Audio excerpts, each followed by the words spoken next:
Rabbana hablana min azwajina wa dhurriyyatina qurrata a'yun waj'alna lilmuttaqina imama. Hii dua ipatikane sana kwa wazazi, kila mara iombe dua hii, kwa sababu watoto waza kukuingizia majanga matatu maishani.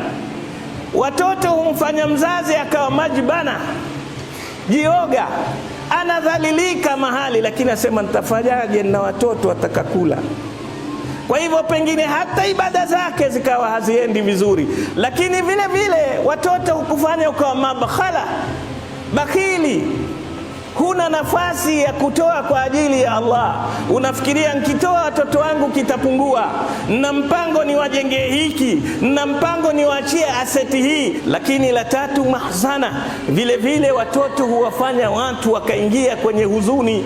Hebu wewe fikiria, uwe na mtoto, mara wapigiwa simu polisi, huyu bwana tumemshika na bangi. Utacheka, mtoto wangu kashika? Hapana, utaangusha shingo chini.